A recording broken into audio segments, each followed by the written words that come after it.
Good evening, everyone. My name is Gaston Alonso, and I am the director of the Ethel R. Wolf Institute for the Humanities at Brooklyn College. And I am very, very excited to welcome you to this evening's event, a celebration of Brooklyn College history professor Lauren Mancia's latest book, Embodied Epistemology as Rigorous Historical Method.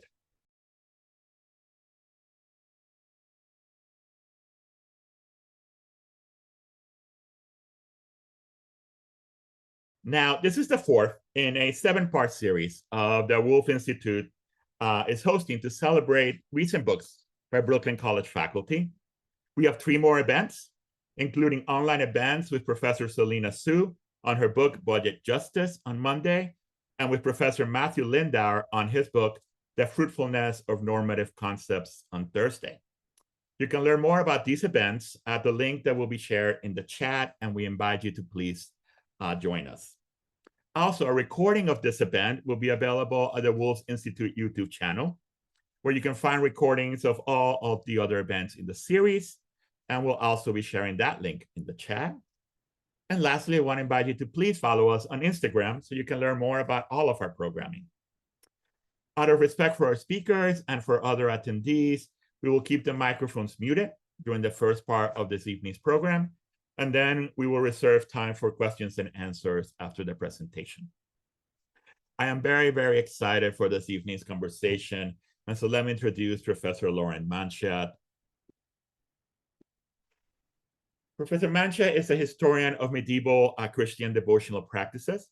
She's professor of history at Brooklyn College, where she also coordinates the new minor in museums and cultural organization studies. She's also professor of medieval studies at the Graduate Center of the City University of New York. She holds a bachelor's in English and medieval studies from Columbia University, a master's from the Center for Medieval Studies at the University of Toronto, and a doctorate in history from Yale University. Doing good? Yeah, okay. In 2024, Professor Mancia was a visiting scholar at the New York University's Tisch School of the Arts. And it's an experience that, as we will learn, played a central role in the development of the book that we celebrate today. Her first book was Emotional Monasticism, Affective Piety in the 11th Century Monastery of John Feckham, which the book sheds light on medieval monastic practices of affective piety. Her second book, which we celebrated at a previous Wolf Institute event, is Mediation and Prayer in the 11th and 12th Century Monastery, Struggling Towards God. And this evening, we celebrate her third book, Embodied Epistemology as Rigorous Historical Method, which appeared earlier this year from Cambridge Elements. Professor Mancia is a very, very important part of the Wolf family.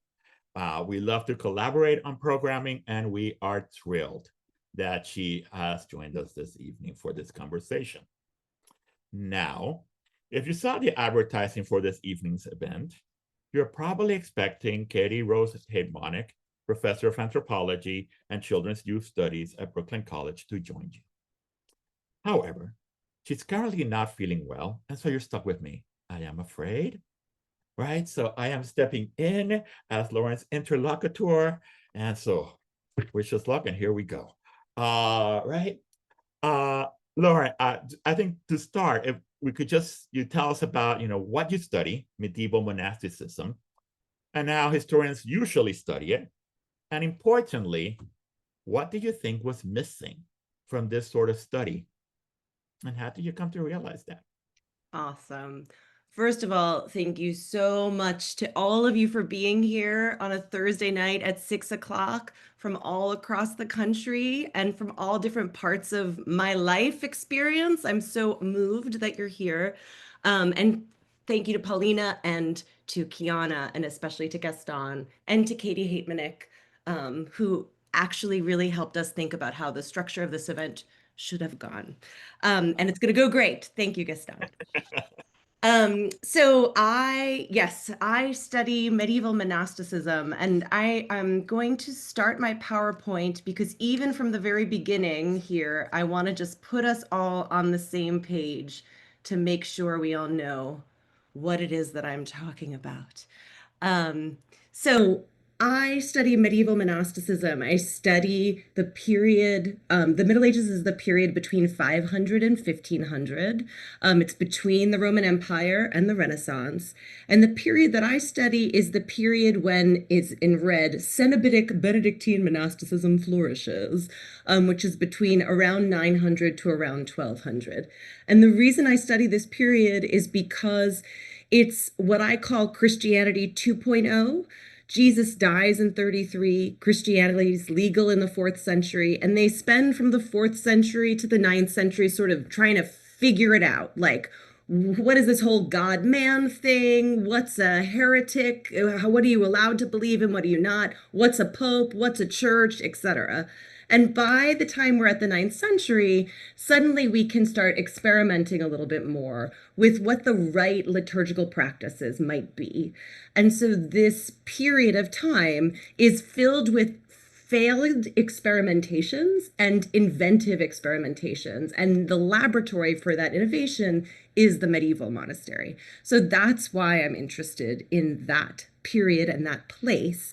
But as you could tell, maybe from the book titles that Gaston shared, I'm interested in affect. I'm interested in the emotional experience of medieval monasticism. And when I presented all of my work before, and it was always undergirded by rigorous archival research and translating Latin texts and looking at original medieval manuscripts. And I would argue things about the effective life of medieval monks, and scholars would still meet my arguments with cynicism. And I started to realize that one of the reasons they were meeting my arguments with cynicism is because they weren't doing any of the stuff that I was describing. They were sort of sitting passively and watching the Middle Ages play in front of them, even if they were in the archive. And I was thinking about how maybe doing would help bridge that gap a little bit more.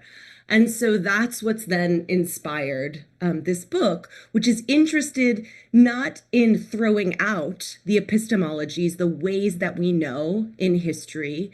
We're not throwing out the sort of primacy of primary sources. We're not throwing out the archive, right? We're just trying to pair, in my book, I'm trying to pair that with embodied experiences.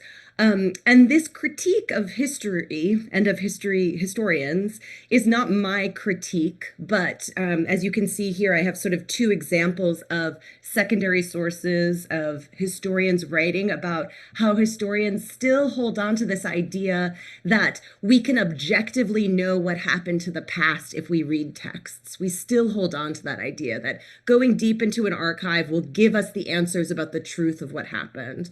And that has been critiqued by lots and lots of folks, but it has never been critiqued with a solution of performance as an answer by a historian. It has been critiqued by other people, but not by a historian. So that's what it is that I'm doing here.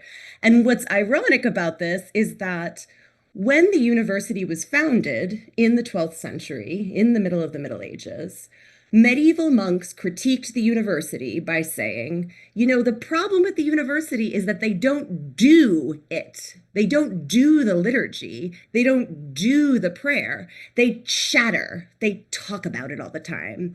And so what they saw in the 12th century is now a critique that I am reviving to say, what is it if we do things and not just chatter about them? So in reviving that critique, right, you're proposing a new method, right? Yes. Right, what you call embodiment. And Yes. so I'm wondering if you could tell us a little bit more about what you mean by embodiment and tell us about how you went about doing this. And I asked this because I found a chapter in the book where you tell us about doing reperformance at the cloisters in New York City, right? The chapter where you tell us about how you went about doing the doing of history. I found that chapter to be so creative, so fascinating, so smart. And so I just wanted to share both what you mean by embodiment and then How do you go about doing this? Awesome. So to figure out a methodology, right? Because I'm a professional historian. I don't want to just sort of willy-nilly reenact the past, right? I still want to sort of think about how we can responsibly reenact the past and what that would mean. And I came to realize that I didn't want to reenact the past. Reenactment to me sounds like mimesis. It sounds like creating the illusion that the past is there. If you walked into a reenactment, people are wearing uniforms and the buttons are exactly what they wore in the 19th century in Virginia, et cetera, right? They've copiously researched the costuming, the accents, et cetera, right?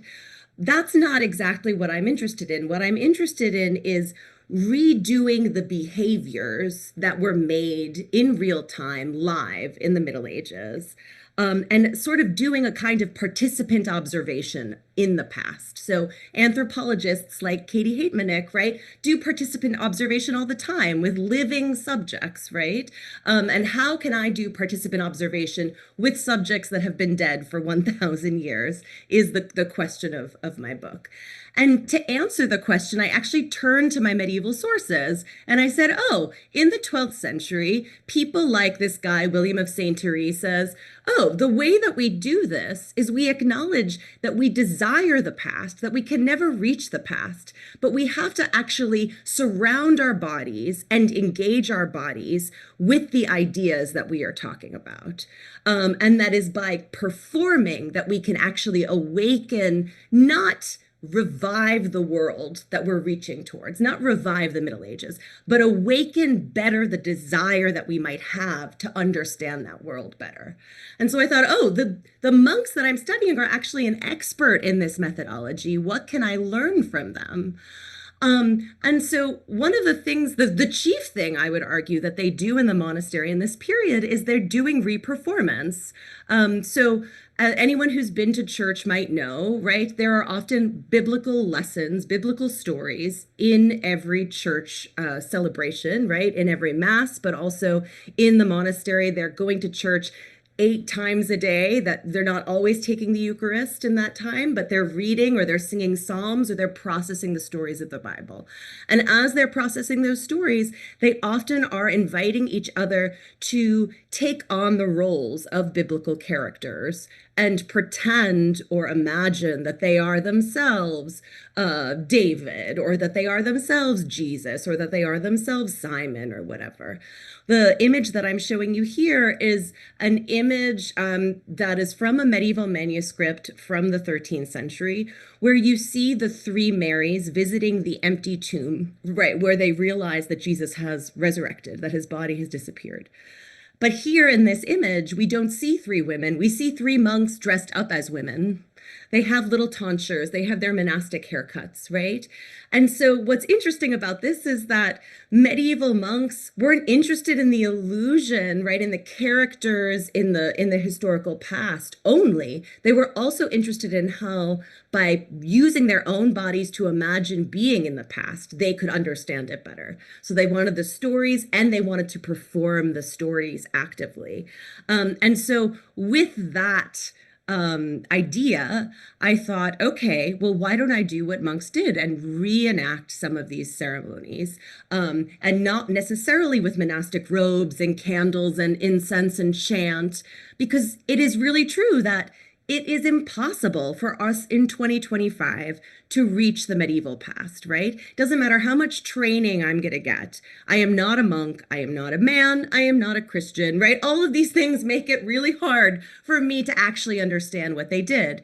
But that doesn't mean that reperforming their actions can't help me open up these texts a little bit more. So in the monastery, they often, for instance, would imitate what Jesus did at the Last Supper, or after the Last Supper. On Holy Thursday, he washes the feet of all of his apostles. And there's a special room in the monastery that is the meeting room of the monastery, but on Holy Thursday, that is the room where the abbot pretends he is Jesus, reperforms Jesus's behavior and washes the feet of all of his disciples, right? That allows for monks to further internalize and comprehend and deeply understand and be affected by that biblical story. So I was like, okay, if this is the methodology, then I am going to invite people into the Cloisters Museum, which is at the top of Manhattan. It is a museum dedicated to the study of medieval art, and it is a museum that actually takes things like that chapter house and puts them next to a cloister so that you have a kind of reconstituted monastery up there. And there's tons of medieval art that is not behind glass up there. It is as far from a white cube of a museum as you can possibly get with medieval art in the United States. So I said, all right, come on up to the cloisters. I'm going to give you each performance scores. So on the right, you see these little on how to physically be, or you see perform these sign language instructions, right? These are customs. They're instructions for how to behave that come from medieval sources. And they are instructing people to go through the museum and encounter this art with the script that a monk might encounter the art with in the 12th century. And so I'm imitating here performance scores that people like Yoko Ono use also. And on the left, I have pieces of her grapefruit, right? That is asking you to perform certain behaviors with your body in order to understand or internalize some concept that might be not quite articulatable with language, right? And so I'm imitating that as the, students, medievalists, friends, my mother-in-law's in that picture, right? As the people who came up to the cloisters did this with me, they started to have the apparatus of how it is I should behave in a museum started to slip away. And for the medievalists, the apparatus of how I should be cynical about reenacting things started to slip away. We spent 45 minutes doing these behaviors in silence, just guided by the score and by a bell that I would ring to get people to go to the next gallery and turn the page. And that then created a community of making knowledge together.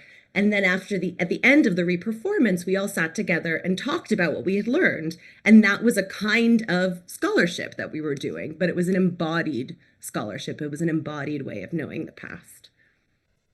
Like I said, so creative, so smart. I love that chapter and the amount of detail that you shared with us. And then Yoko Ono pops up, so that was even more interesting. I know. Right.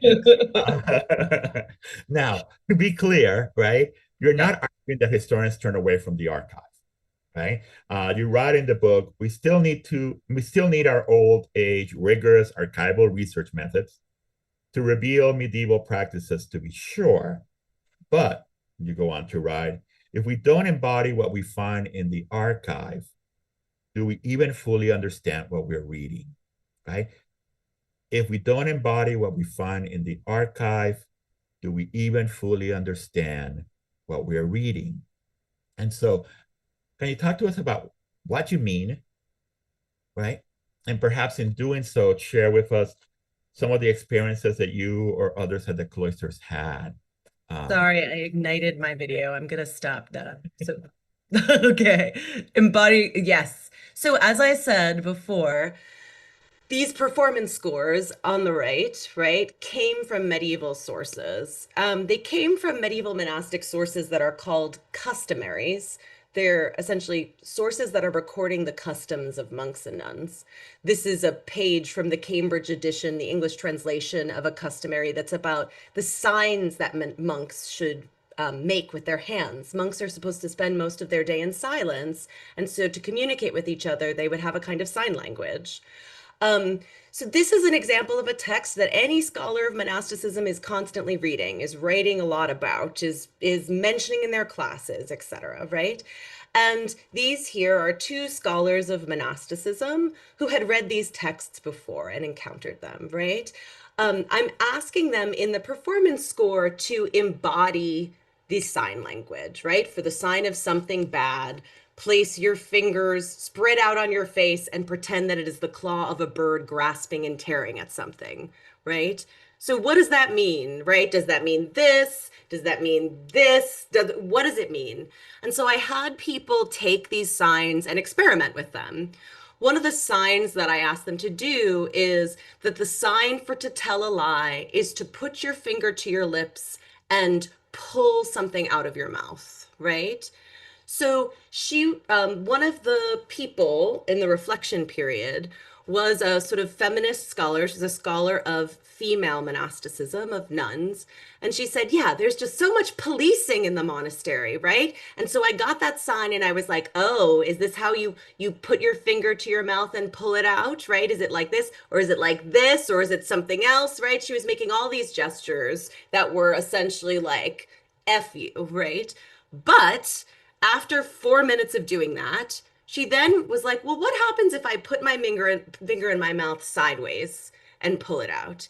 Is that then like a banderole that you will see in a medieval manuscript coming out of the mouth of a monk? And oftentimes that's like a speech bubble in a medieval manuscript. But she said, would it actually be a sign to tell a lie is to pull the lie out of your mouth as if to relieve you of the lie? Is it actually a confessional gesture and not a policing gesture, right? And just she's a scholar of monasticism. She's read the text a million times. Her first impulse was cynicism, which is totally warranted. She's a woman living in 2025, right? There is a role for that observation about monasticism in scholarship for sure, right? But what happens? How do we open up the text more if we perform it, right? And so for her, this was actually a revelation. This was actually a breakthrough in the way that she thought, the bias that she didn't know she brought to reading these texts that she loved, right? So we don't have to throw out archival scholarship. I love old books, right? I love sources. They're the best. I love curling up with a book and reading them passively in my chair, right? But I also will learn a lot about them if I do some of them. And that's the argument I'm making.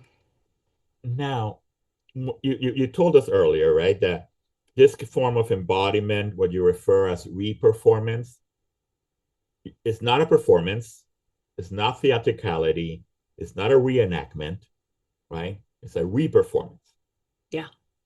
And I'm wondering if you could talk a little bit more about what you mean by that, right? And then perhaps if you could share with us another example of this kind of performance experiments that you've done.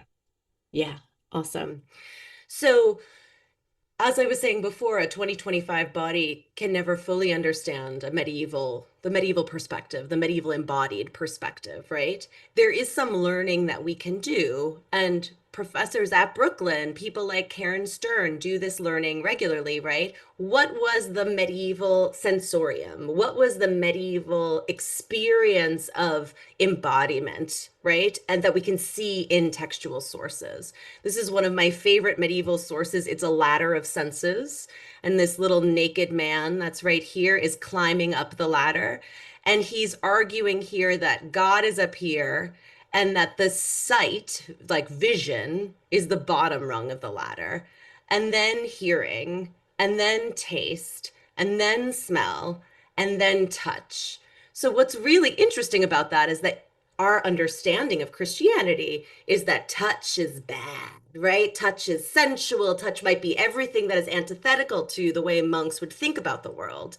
And yet, this text from the 12th century argues that touch is actually closest to grasping, no pun intended, God, right? That maybe it is a pun that is intended, right? What's really interesting about medieval monasticism is that they really think that through difference, you can actually understand truth. Through understanding what God is not something you can touch, you can actually understand God better. So it's really important as historians that we understand that becomes the sort of basis of how we do this kind of reperformance.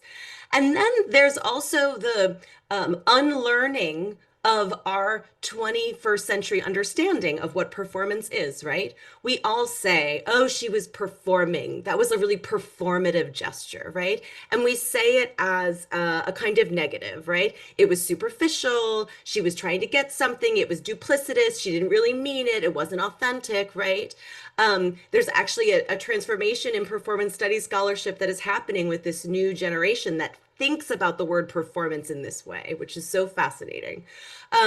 But in the Middle Ages, there's an understanding that performative gesticulation is different from a performative gesture. That a performative gesture is an attempt to achieve something, is an attempt to achieve a goal. It is an earnest way of knowing something from the inside. Whereas a performative gesticulation might be the thing that is deceptive, right? So this is vocabulary that comes from the Middle Ages, but I think it also is helpful in orienting our methodology that what I'm asking for here is not necessarily getting dressed up like a monk and reenacting the sort of First Crusade, right? That's not what we're doing. And for so many reasons, that's not what we're doing. But here, people are in street clothes, they're holding paper, half of them are not Christian, right? That doesn't matter. There is a genuine desire to ignite the kinesthetic imagination by moving, to uproot the way of knowing that is so calcified in scholarship by doing. That's the goal here. So what comes next? Because you towards the end of the book, you kind of imagine ways in which we can. Sorry. That video just wants to be shown. Wants to be shown. I need screen time. Right. And towards the end of the book, you kind of imagine ways in which we can move this forward, right? Yeah.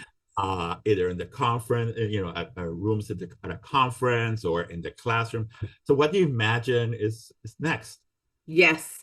And I realized, Gaston, that you asked me also for another example. And so this will be another scholarly example, and then I'll talk a little bit about what's next. Okay. So I was asked to go to Denver University, where there is a very cool collaboration going on between a literary historian, so someone who studies 9th century British monasticism, and a kinesthesiologist who understands the science, the biology behind things.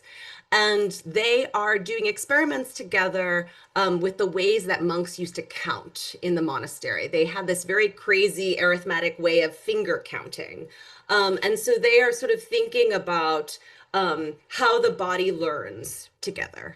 And so to go and speak to their class, I decided that I would bring in the case of Dominican prayer postures. So we still have these 9 ways of prayer that Dominic taught in the Middle Ages.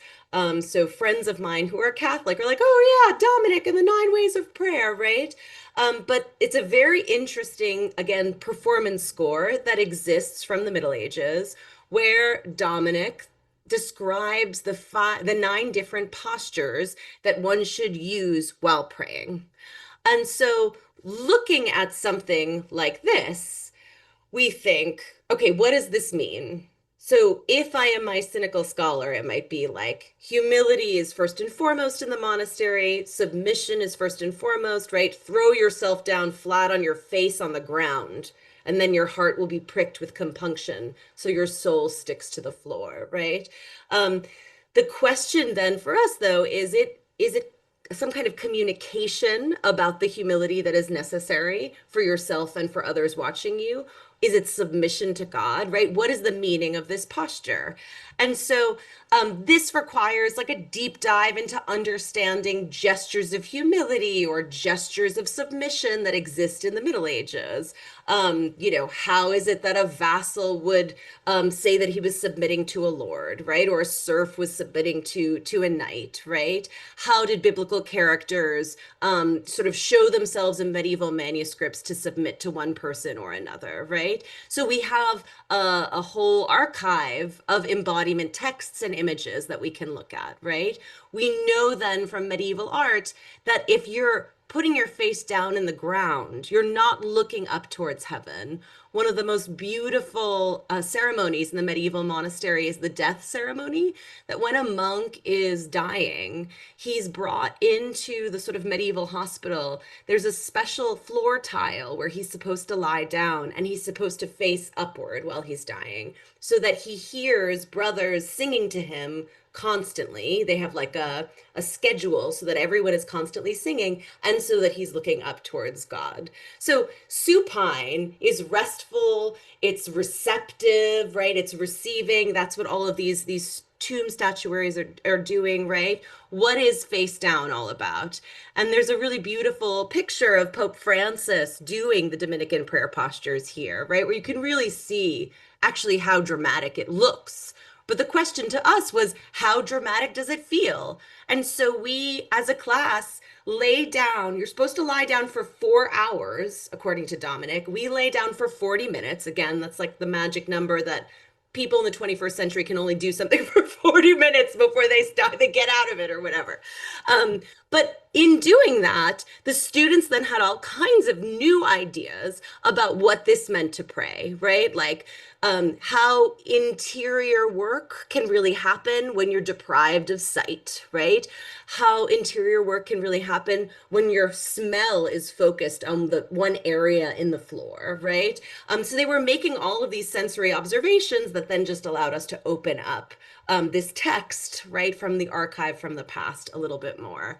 And what that then does, which I find to be really important for us, and which I find to be a critique that then transcends just medieval history and extends to other periods of history, right? Is that medieval monks never thought that history was over.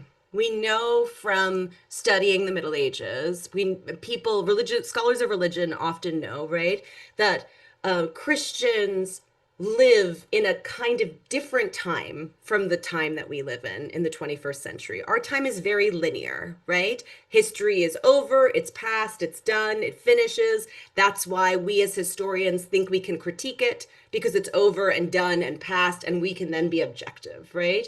The future is not yet here. We can anticipate it because the past is finished and the present is now. Medieval people thought that God was eternal. So God lives at all time. Jesus lives at all time. And yet also Jesus is a historical figure who had like a birth date and a death date, right? So that he is both past and present and future all at once. This jumbles things. It also means that medieval art is often anachronistic, right? We have this image of a Palm Sunday procession here where all of the apostles are dressed as monks and they're all singing because monks would process through this doorway and would imagine themselves as reviving, reperforming this moment in biblical history, but also igniting their memory that this is always happening, this scene from the Bible. It's kind of eternal, right? I think that in the 21st century, with the help of Black studies, Indigenous studies, post-colonial studies, we know more that history is not past, right? We know more that the residue of history lives on, right? But oftentimes in sort of disciplines of history where there hasn't yet been a full turn into post-coloniality or into Black studies, etc., right? Like the medieval monastery, right? We don't know that yet. And so doing these practices helps us understand that historical actions were all processes. We look at them in the archive and we think that they're over. We see the finished product. We don't see the process. And so what does that then give us as historians and students of history to understand history as living, as processing, as not over yet, etc.? That also opens up the way that we can examine the archive. And so that's the sort of historical intervention that all of this work is also doing. Gaston, you were asking about what's next. Yeah, yeah. So I'm doing a series of reperformances. Um, I'm doing some of them myself. On the left, you see me reperforming the foot washing ritual. Um, and I'm also doing them with my students. And you see on the right, one of my students, Addie Snow, last semester, doing the foot washing ritual, having studied the texts, right? Having studied what performance can give us, having studied the medieval sensorium, and then doing it also. And again, none of us are wearing monastic robes. We're all women. We shouldn't be doing this, etc. Right? But that's, what we're doing. And so I'm doing a series of these reperformances, both with my students and by myself or with scholars, etc., to sort of collect more knowledge about what performance can do for us. Cool. And you mentioned 40 minutes, and we're at 37 minutes in. Yeah. And so we're going to go a little bit over 40 minutes, but stay with Okay. us. It's really good. Like, really good stuff is coming. Yeah. I was like, oh, Okay. 40 minutes. And with that, let's talk about vulnerability, Yeah. right? Because one of the things that stood out for me as I was reading is how vulnerable you're willing to make yourself, both in your writing, but also in your practice, Yeah. right? But also the kind of vulnerability that you're asking others to take on themselves. And so I'm wondering if you can talk some about how this reperformance taps into feelings of vulnerability, of intimacy, and then on the other side of that, right, the kind of the courage that's involved in that process. Yeah. Yeah. I think that you know, so I'm gonna go forward a little bit in my slideshow. Oh, here she is. So I think that we learn how to be scholars. And that's a pretty duh statement, right? But I remember going into graduate school in a history department that was mostly filled with men and wearing like bigger clothes and not wearing big earrings and trying very hard to conform to the way people talked and to how people argued and that kind of thing. And what that does is it makes me a scholar who is trained in a very specific way, which is useful, right? It means that I can read sources in the archive. But it also means that some of the humanity comes out of my scholarship. And so I went to France with my daughter, and she encountered a lot of these images for the first time. My little Jewish daughter went up to these big medieval sculptures and was like, "Who is this? And what's happening? And why is everyone so sad?" And she wanted to act along with the scene. And this is the kind of impulse that is taken out of our bodies as scholars. It is not objective. It is not rigorous. It is not professional, right? And so, what happens when we put that impulse back in, right? So, some of the people on the call are social studies educators or are students of social studies education, right? And social studies educators know that this is a great pedagogical technique, right? That it can harness gut instincts and make everyone feel like they can access history, right? That you don't need to learn Latin, that you don't need to read some complicated language, that there's a gut instinct that you can use to enter into history. And so many living history museums do this kind of thing. So many classrooms do this kind of thing. And scholars are totally cool with us doing this in the classroom. Like, no problem. That makes sense. It's just bridging the gap and saying, oh, yeah, it's also scholarly is what's hard, right? I did this last year at a very large scale with a bunch of students who are on this call and with Professor Ellen Cattels, who's also on this call, where we reperformed medieval drama. And this is us rehearsing in BC classrooms on the quad, and this is us presenting during the HSS Expo last year. We also sort of started to recreate the medieval scriptorium, the place where monks would illuminate manuscripts, and that sort of opened up our understanding of how these archival texts were made, right? But doing this kind of work allowed for the students to have a lot of fun, obviously, right? It allowed for the students to bond and to create a classroom community, which is huge as pedagogically, right? We then took these reperformances to Toronto, where there was a massive scholarly reperformance of the York Mystery Cycle, which is a bunch of plays. It's like a play marathon that runs from 6 a.m. to midnight and retells all of the stories of the Bible. And so, what's interesting about this is that scholars of theater do reperformance all the time, right? It's very rare to find a Shakespeare scholar who's never been to a Shakespeare play, right? And who doesn't stand the play up and rehearse it with their students, right? But what's interesting about this is that there were lots of scholars who were there watching these plays. And then what they did at the end, and you see this in the picture on the right, is interview the students so that they could put the students' experiences into their scholarly articles, right? So that's Professor Mariah Lynn from Brown talking to 9 Brooklyn College students, right? So in certain disciplines, in anthro, in theater, in music, in sociology, right? It's cool for us to do this kind of thing. This kind of participant observation as research is okay. It's going to go into the Journal of Early Theater, the peer-reviewed journal, right? But we don't have to stop at the classroom. These students are contributing to early theater, and I and you, our scholarly bodies, can also participate, right? And when we do this kind of scholarly behavior, when we get our bodies involved, yes, it's vulnerable and uncomfortable, but in that vulnerability comes new knowledge, comes new analysis, comes revelation, comes the breaking down of calcified patterns. And so it authorizes people of all kinds from all backgrounds to do this kind of work. But it also really changes us as scholars who have all the tools and the education, and would change our profession, I would argue, too. And Kimberly George on the chat is highlighting your passage of it is in the vulnerability comes new knowledge. Uh, Ah. Now, there are always skeptics. And as I was reading the book, I kept thinking to myself, well, what about those people are going to read this and be like, it's impossible to recreate history, right? So why should we do this? So what do you say to them? Yeah, yeah. Those We people. love our cynicism as scholars, right? It's our badge of honor. We like earned it hard, like many, many hours. uh, yeah.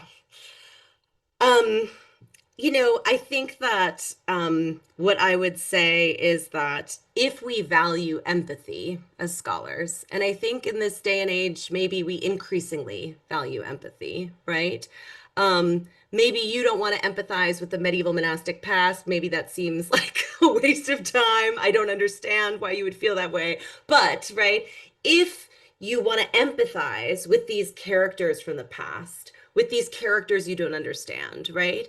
You can't just do it from your armchair. You have to put your body into it. You can't knock it till you've tried it, right?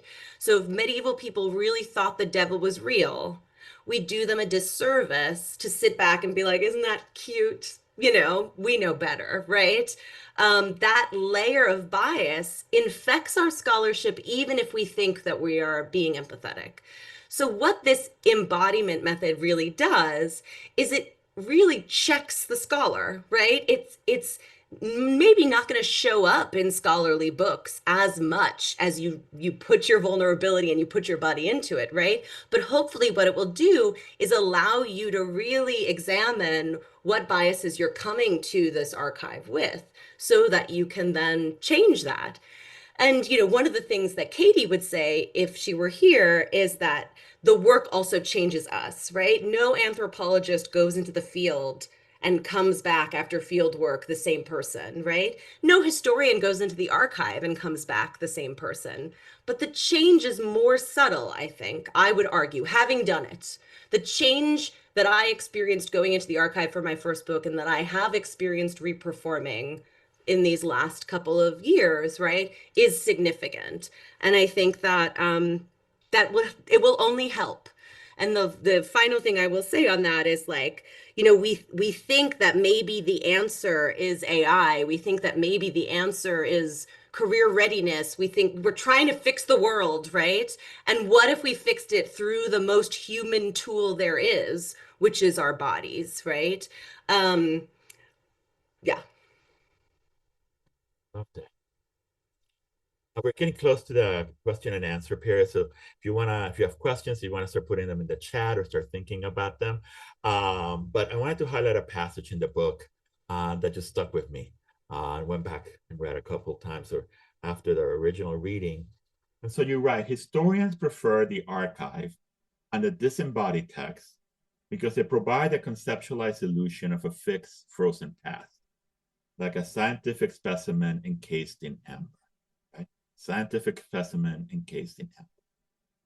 But reperformance, you write, demands that historians confront the humanity and the active liveliness of the past in order to trouble how it is that historians claim to know it, right? Demand that historians confront the humanity and the active liveliness of the past in order to trouble how it is that historians claim to know it. By bringing past actions into the present, you write, historians can attempt to play through the past, working it out alongside our historical objects, not from a place of judgment or feigned imitation, but in a serious attempt to understand how history was dynamic, lived, unfixed, right? So not from a place of judgment or feigned imitation, or a serious attempt to understand how history was dynamic, lived, and unfixed. So I was wondering, what does your work, this provocation, mean for history as a discipline? I think that there are lots of types of historians, and I think that all the types of historians are necessary. All of them. None of them are bad or wrong or doing the wrong thing, right? I just want to add this new flavor to the cornucopia of the discipline of history. And I think that what, you know, when I am analyzing the past, and I'm thinking about it as fixed, it feels less filled with human problems, right? If I think about the American Revolution, if I think about the end of the Cold War, right? These feel like problems that were easy to process and then fix somehow because they're stories that are neatly packaged by historians. And there is use to the neatly packaged story, right? There is definitely use. But if I empathize with my body and reperform conferences and debates that happened leading up to those things, right? Do I understand actually how those processes happened? And does that then bring me more hope as a person living in 2025 when I feel like so much is on the line and that we've never been here before, right? So, the empathy is so that we understand the past, but the empathy is also so that we understand the present, right? And I think that the advice that I am giving the history profession is actually a plea to humanity, right? That we do what the monks did and get in a room together as a community and move our bodies together for a long period of time and focus on one thing together for a long period of time, even when it was boring, even when it was painful, even when it was just monotonous, right? And what does that embodied communal focus do, right? How does it change us? And is there a reason why the world is in the state it's in right now if we've all been disembodied heads on a Zoom screen, just like this one, right? What has that done? We know it's done things to play and children and all this stuff, right? What has it done to us as scholars, right? It has to have done something. And this objectivity, thing that I am critiquing predates Zoom and predates the internet, and but I think it's especially urgent now. It certainly came out of me now, I think, in 2023 after the pandemic, because of all of this feeling that I wasn't doing with my body during the pandemic. Sonia writes in the chat, makes interpretation of text more than an intellectual process, supports empathy. Wonderful. Now, I love the provocation you make in this book, but I'm not a historian. I'm not a historian. Right? So, Yeah. but I could see how some historians would be provoked by it, right? And so I was wondering if you could talk a little about kind of the reception the book has gotten and how you respond to that. Yeah. You know, what's interesting about it is that historians that I've never spoken to, I start to understand better, right? And they start to understand me better. Um, I think that, like, for instance, uh, Professor Napoli and I, during the pandemic, started to work on verbatim theater together. As an oral historian, he was interested in performing some of the transcripts of the subjects whose recordings he'd made. And so that was really interesting to me, right? He works on Vietnam, I work on monks. Like, there doesn't seem like there'd be a connection there, but the process, the method actually was interesting. I think that I have started to teach a class on pre-modern and postmodern performance at the grad center. Some of those students are here too, yay. But I think that I'm able to talk more to postmodern historians than I ever have been, because I'm not like, well, the paleography and the Latin declensions, right? Like, no one cares about that in postmodern history, but they care about method, right? So I think that, like, more people are chatting with me. But I also think, and this is like a lesson to my younger self that maybe some students will hear and absorb, right? I think when I was younger, I was like, do I want to be a theater director or do I want to go be a medievalist? And I chose medievalist. And so I chopped off the part of me that was artful, embodied, playful, funny. And I was like, that will be useful for teaching and then it will never come out, right? And I think that my whole self is what actually makes me a scholar who can have my own unique voice. And I think that students can really, I mean, don't do what I did, right? Like, your experience and who you are coming to the text, coming to the archive, coming to the scholarship is going to make it, extra special, right? Is going to make your analysis yours. And so I think that I also feel more present when I'm talking to scholars, which means that I can take their criticisms more easily. They don't make me fall apart. But it also means that I can talk to a lot of different ones, which is really great. I think the hearts floating across the screen are indication of the power of that lesson you just shared. Yeah. I'm going to give myself the privilege of one more question. Because I'm Okay. not a trained historian. I dabble in history, but really not. I'm not a trained historian. I'm trained as a political scientist. And I wonder if you can give us a sense of how the argument that you make in the book migrates to the social sciences, right? Yeah. I How mean, I can think that the social sciences have been doing this. I think that there are certain, I should say also again, like, medievalists haven't been doing it, but historians of the 20th century have been doing it, right? Oral historians have been doing it. In some ways, my critique is for historians of very dead subjects, right? But social sciences, I mean, sociology, anthropology, right? Urban sustainability, the BC Listening Project is like extending over all of those, because people are actually talking to people, and talking to people often involves, using your body, right? Professor Napoli, part of his analysis, which is the analysis I know the best, right, is about body language, right?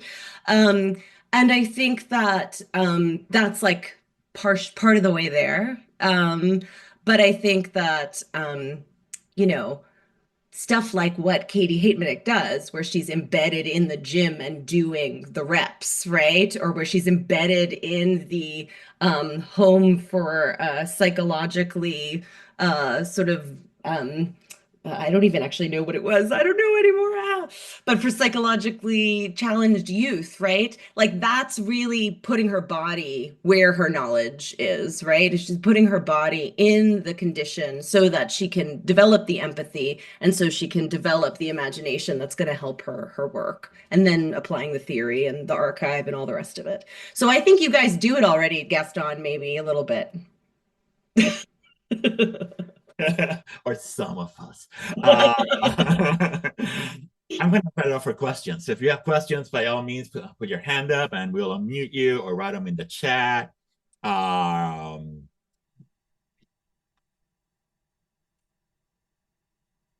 Julia has a question. Hi, hold on. I'm going to turn on my camera. Okay, well, this isn't actually a question, but it's something I think is really important to mention. I think that this theory of reperformance is absolutely something that works. I myself am a witness to it. I, by no means, have never studied medieval history before taking the course with Professor Mancia. And I am now in Barcelona doing my thesis on Catalan mystery plays. And it works because I was also part of the Toronto plays, and by embodying certain plays, by walking in the processions, being in those spaces, you, like Professor Mancia has mentioned, you feel what those devotional practices do to you, and therefore that makes you remember it more. And even now when I'm here, there's so many archives that I can see, and they're all kind of joined in Barcelona or like in this other city right around the corner. But there's so many small little towns that each have their own history. And even though the archives have all been moved to one place, after reading this embodied epistemology, I said, well, no, I have to go to those small towns. I have to go see those monasteries where those processions were made. I have to see how those people felt. Because in the end, archives exist. They're still there. But not a lot of people go, no one goes to the archives. No normal person will go into the archives unless they are studying it. But what is still alive, and what is still alive are the traditions of these things, the processions that still happen till today.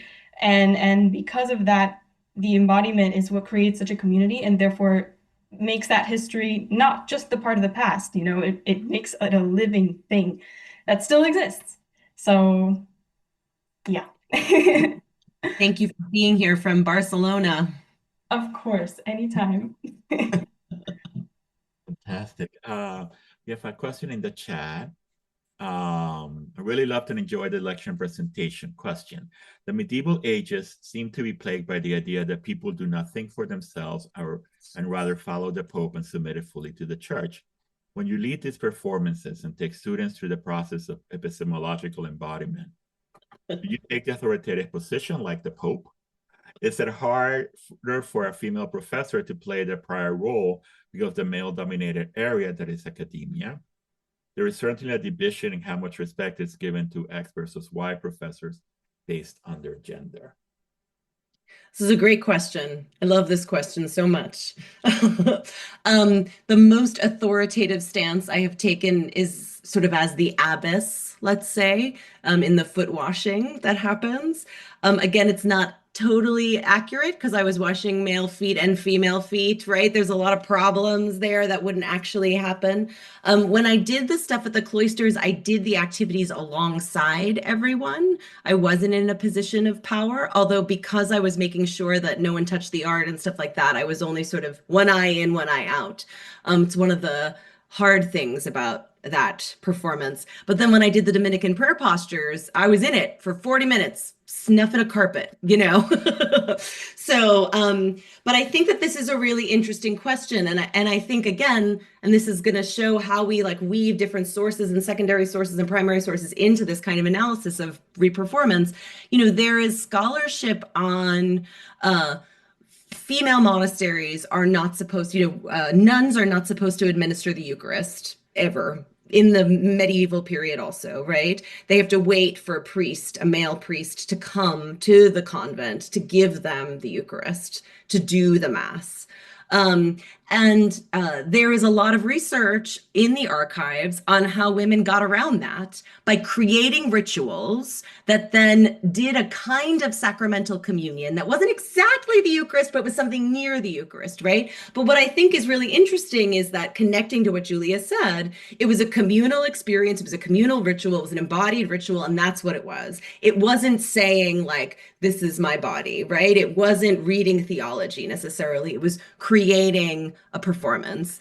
And so there's something authoritative about the doing of performance also. And so my being vulnerable next to my students is useful in a parallel way, right? But it was also incredibly beautiful for me as their teacher to wash their feet, right? Because that kind of subversion of authority is also the point of that performance in the abbacy, or in the monastic context. I would never be interested in reperforming papal stuff, but it would be really interesting. Someone should do that as a woman. On the question of gender, there was a question sent by direct message. Let me go to that and then go to Brian and Ellen's question. The question reads, what was the gender ratio of your performance participants? Did that matter to the reperformance? Is it significant that the gender of the participants are or appear to be female versus the monks who were presumably male? How do people in the study, in the performance, filter the understandings of monasticism? Yeah. So I think that in the medieval context, men performing women's roles is very interesting. And people have made a lot of sort of scholarly hay of that, right? What is it to have men performing women's roles and then inverting their pronouns, right? They call themselves she in their prayers because they're performing as women, etc. Like, that's really interesting. That's not what we did. The majority of our students were women. What is interesting about that, or perhaps not surprising, is that the majority of the history majors are male. And so, maybe embodiment appeals to women, maybe embodiment should appeal to men, and they won't let themselves have it appeal to them. There's commentary there for the 21st century. But again, like, the accuracy is not quite the issue, right? If I was reenacting the monastery for an audience that was supposed to understand what the monastery was really like, sure, I would cast men. Or I would say we're a convent now, right? But what I'm asking is for Julia or these female students to empathize with the monastic position, which is a human position, right? It has gender in it, but it's also about humans striving towards something they can't achieve. That's interesting to all of the students. And so that's the purpose of the reperformance. And a lot of the plays that we were doing were for lay audiences and therefore for all genders. So we have Brian, Ellen, and William, and I think given the time, I think we'll focus on these three questions. And Brian, jump in. Lauren, thank you so much for this talk. It was really great. So I was the entire time I was experiencing this lecture, I was thinking, okay, this is weird that it's happening via Zoom. And then I was like, oh, it should be in person. But then I found myself saying, no, actually, it should have been last week at New York Comic Con. And I guess now my direct question is, what's the difference? You made a couple of allusions, but then you maybe stepped back. Like, what's the difference between performance and cosplay? And that's part of the question. And then I'm kind of building off something that I kind of suspected was behind Musa's question in the chat. But you said that how did you word it? That the monastery was the lab for experimentation. And I found this it's provocative. Were there, to your mind, other labs of experimentation?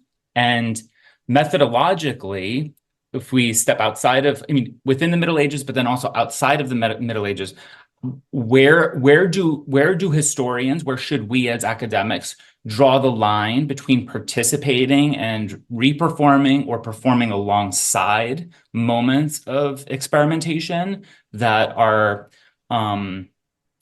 let's just say, difficult, traumatic, abusive, or flat out evil? Absolutely. And this comes up a little bit in the class that I'm teaching, which is also about postmodern performance. Brian, I forgot the first part of your question. Oh, cosplay. So I think that the difference is in intent. It could be that there's a Venn diagram where there are certain cosplayers who are interested in this kind of questions that I'm asking.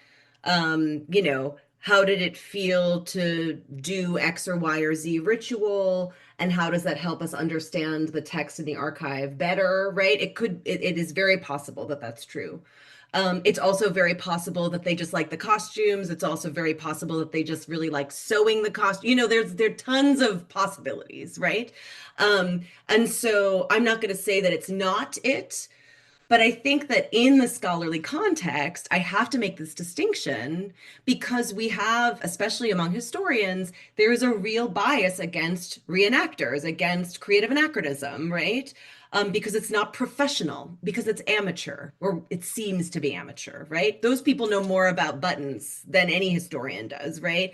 And like the military historians, I think, have a different perception of creative anachronism because a lot of their understanding of battle tactics and stuff is actually played out in you know, the battlefields or whatever. That I'm a historian of religion, you know, one could argue that I am doing something that is also illicit, right? Obviously, there are certain sort of positions that I have to be careful with reperforming from history. But one could argue that as somebody who is not myself a Catholic, I should be careful about this. For me, this is what makes reperformance especially important because again, we live in this secular academy, or we seem to live at Brooklyn College. We live in a secular academy. In the Northeast, we live predominantly in a secular academy where we judge religion and the irrationality of religion and the supernatural and stuff like that, instead of taking it as seriously as we could. And so the body helps temper the misjudgment of religion or the misinterpretations of religion. And again, like religion should also be critiqued as a sort of product of colonialism, like as a discipline, et cetera, right? But also we need to take belief seriously. I mean, 2025 proves to us that we need to take belief seriously, right? And so how do we do that? We do it with our bodies, is my argument.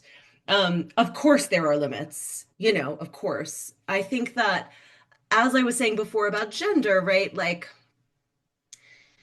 there are certain ways in which reperforming something or igniting your kinesthetic imagination in a way that is appropriate, I think is appropriate for empathy for lots of things. And I think that thinking about putting your body on the line for something might actually help with that empathy. But I'm not a scholar in those areas, so I don't feel, see, my scholarly judgment, my training comes out, right? And says no. Yeah. Well, let's go to, actually, because of the time, why don't we do something? Let's go to Ellen and William and have you both share your question. And then Lauren, if you can respond to them at the same time. Great. This is less a question than an observation, but you just brought up the kind of like taking risks with your students thing. And I just feel like what you're doing is so pedagogically powerful and transformative. And I think it's a real like model, honestly, for higher ed going forward, if we're thinking about like, what is it that we do now? And I don't want to say like what Lauren's doing is that like is anti-ChatGPT, but it kind of is, right? And really kind of getting people to be sort of radically present and thinking with their bodies and not outsourcing thinking to a device, you know? And I think there's real power in that. But I think what we also face is the like a problem of like the body and the institution, you know, and I think like, wow, how do you apply for grants to do this kind of work? How do you articulate what are the deliverables? Like how do you articulate that to different entities? And I think higher ed like can be really dismissive of the power of transformative teaching, right? I would get no credit for that, like going toward tenure, right? But I'm asked all the time by my institution to put my students first, to publish with my students. But on the other hand, I wouldn't get any credit for that. And I could get resources to do things with my students, but I can't get resources to do my own research. So I guess that turned into a rant, but I'm just thinking about how like encoded in what you're doing here is new ways of thinking about our work in the academy, what we owe to each other, and how we kind of keep ourselves going at a moment of real change. Yeah. My question is it could kind of piggyback on that because it also has to do with the future of pedagogy, but from a slightly different angle, which has to do with the future of reading and how much less people seem willing to read than they used to. And I want to contextualize it by saying I read this book last year, finally, all the way through, The Gutenberg Galaxy by Marshall McLuhan. He's a very undisciplined but quite brilliant thinker. And it's a book about the impact of print. Yeah. And he really thinks that the transformation of writing was much less impactful than print. And so he uses the Middle Ages. Sometimes maybe he's romanticizing. I don't think entirely, though, because he thinks that the print changed our relationship to our senses, and it isolated them from one another, and it made the visual sense more important. And so he is talking about some of the same kinds of things you were talking about, that in the Middle Ages, the body and the senses were more integrated. And he thinks that the Gutenberg era is coming to an end. I mean, he wrote this in 1965, and it's much more so now. And so maybe in some ways recovering a medieval understanding of how knowledge is connected to the body in different ways than it was during the dominance of the Gutenberg era. It could be helpful for us moving forward because we're not going to read. People in the future are just not going to read as much and not get their knowledge from reading as much, right? We acquire knowledge in other ways now. Yes. Yes. So I guess we're both asking, how much is this a pedagogy for the future? Yeah. I mean, these are both such beautiful comments. 100%, right? I mean, there was the article in the New York Times that was published in September by Clay something or other, the dean of AI or whatever at NYU. He makes it a joke that we have to go back to the medieval university where they listened, where they didn't write, right? Where they had oral exams. And, there are aspects of that are true, right? I also know, and like April and Sonia and people who are in ed know, right? Like when my daughter listens to me read aloud, she is moving her body constantly, right? She is acting it out, whatever. That doesn't mean that she's illiterate, right? So I think some of this is our scholarly judgment, right? And some of it is that we love reading and we want our students to love reading, right? And I think that we can teach them to read, but also incorporate this stuff in and understand how it is a rigorous epistemology or how it can be a rigorous epistemology. And I think our friends in the School of Ed can probably teach us more about that, than we learn in medieval history school. Fantastic. Lauren, you start the book with a quote from Bertolt Brecht saying, "The world of knowledge takes a crazy turn when teachers themselves are taught to learn." Right? When teachers themselves are taught to learn. And that is precisely, I think, the crazy turn we took this evening. It's precisely the crazy turn that your book takes. So thank you so much for the book. Like I said before, it is so accessible and yet so mind-changing. And so everyone go read it. All right. And I want to thank you for the invitation to learn from you and with you. I want to thank everyone who joined us. At the Wolf Institute, we like to say that we build community by learning together. And that is certainly what we did here this evening. So we look forward to continuing to do that at our future events. Thank you so much, Lauren. Thank you for the gift of this book, and thank you everybody else for joining us. Thank you, Gaston, for jumping in at the last minute like a champion. Totally my pleasure. I love the book. Thank you, everyone. Sweet. Thank you all. Good night. Thank you. Thank you.